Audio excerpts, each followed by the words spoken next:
начала мы еще раз поблагодарим вас за просмотр. И присаживайтесь поближе, у нас есть время пообщаться, задать вопросы, ответы. Thank you very much for coming again, and please come closer. We have a little bit of time for Q&A. Для начала я задам первый вопрос. Вы уже представляли фильм в начале. Теперь не могли бы вы рассказать зрителям об истории создания фильма и как получилось, что вы работаете вдвоем? So I will start with the first question. You have already presented the film. Could you maybe talk a little bit about how you came to work together and the story of the creation of this movie? We met in the editing room on our previous films. Almost, that's what we talked outside, that it's almost 10 years ago. I was not born on the internet. I don't belong to the internet generation. And I wanted to make a film about the dark side of the internet. And I shared with Hila the idea that that's what I want to do. And as being an addict, she said, yes, it's interesting for me. And I heard on the Australian television news that one of the children was beaten to death in China. So I thought that this is the place to make a film about this phenomenon. Ну, мы встретились еще 10 лет назад, работая над нашим первым фильмом в монтажной. Надо сказать, что я сама не принадлежу к поколению интернет-зависимых, но, тем не менее, мне хотелось бы показать такую темную сторону интернета, темную сторону интернет-зависимости. И когда я впервые рассказала Хиле об этой идее, она, будучи сама глубоко зависимым человеком, согласилась и решила, что это действительно тоже будет интересно. Таким толчком к созданию этого фильма стало то, что я увидела на австралийском телевидении, как китайский подросток, там были в новостях про то, что китайский подросток был избит до смерти, и мне показалось, что это то время и место, когда мы можем говорить об этой теме. So I went to China the first time, and I couldn't find this camp.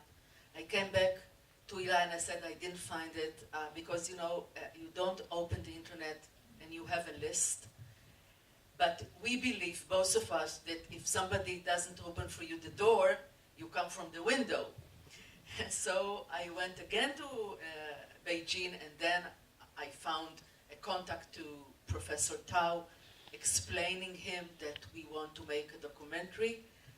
We were not sure that he really understood what does it mean to make a documentary, because we spent there more than 4 months. So this is the beginning of making this film. Ну, я впервые поехала в Китай. Когда я впервые оказалась в Китае, я, честно говоря, не нашла сама этого реабилитационного лагеря, о котором мы рассказываем. Вы понимаете, что это не такая информация, которую легко найти в интернете, там, со списком адресов, поэтому пришлось вернуться обратно домой, но уже во второй раз, когда я оказалась в Китае, я смогла найти человека, который свел меня с профессором Тао. Ведь действительно мы верим в то, что если дверь закрыта, то нужно лезть через окно. Мы на самом деле не вполне уверены, что профессор Тао полностью понимал, о чем идет речь, когда мы говорили о том, что мы собираемся снимать документальный фильм, но тем не менее 4 месяца нас это заняло, и в процессе мы стали лучше понимать, что происходит. What I would like to add is that we didn't have a government permission. We didn't even ask for one because there was no chance that we would get it. Westerners going into Chinese military base, so every time we go into the base, we had to cover our heads and go in cars with tinted window and go in. And I think that, Professor Tao is really proud of what he's doing, and he was willing to take the risk. He's a doctor in the Beijing Military Hospital. And of course, one of the challenge was getting the trust of their kids and more so of their parents to allow us. And this was a matter of time, and of course we didn't film parents who didn't allow us to film.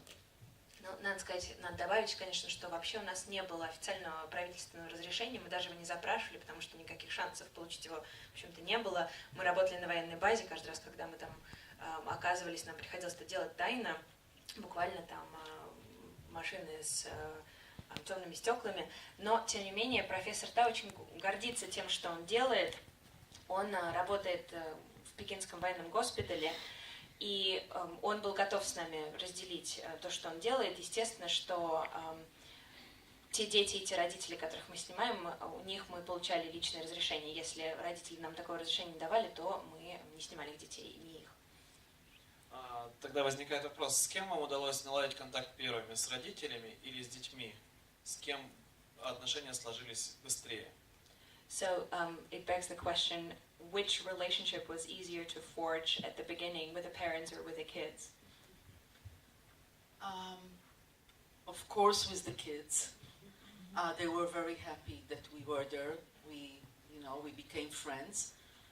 But as a parent, we had to stand in front of the parents and ask them to be ready to expose their very painful, story.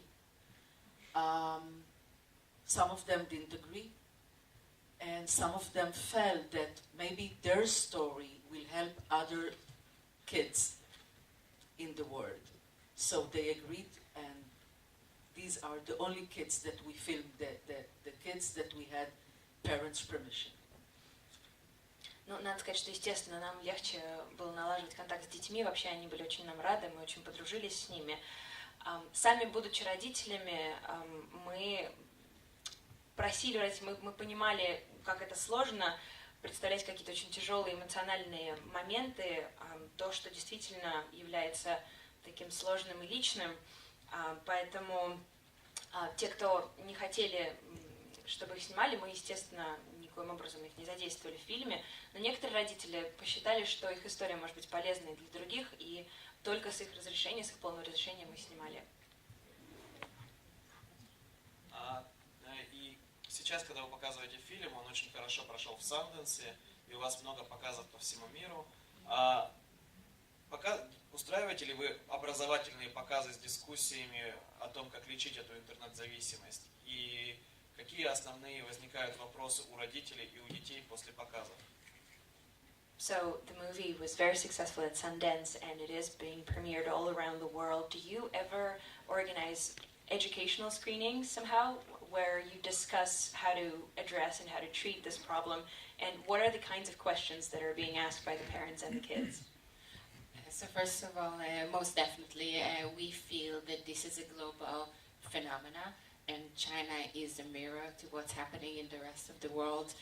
And actually, many of the screening, including Sundance, or for example, also last week in Sheffield, there were parents, or last week a sister in Sheffield that stood up and said that her brother suffered through internet addiction, and actually her parents went through a very similar thing that those parents are going through.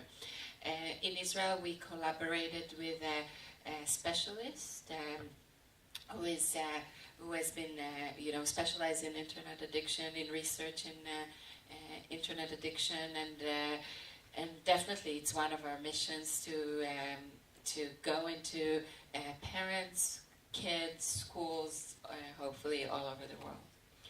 Действительно, это то, что мы формулируем как свою такую основную миссию. Для нас очень важно говорить об этой проблеме как о глобальном явлении. Нам кажется, что Китай в этом смысле лишь такое зеркало того, что происходит везде. Мы представляли этот фильм, естественно, в Китае. И в Китае родители говорили нам, и, собственно, и в Шеффилде. На прошлой неделе мы представляли этот фильм на фестивале. Там была сестра, которая сказала, что ее брат страдает интернет-зависимостью. То есть очень многие люди делятся с нами похожими опытами. В Израиле мы сотрудничаем с специалистом по этому заболеванию, по этой проблеме. И для нас действительно очень важно говорить об этой проблеме и как-то обсуждать ее. Хорошо, вопросы из зала?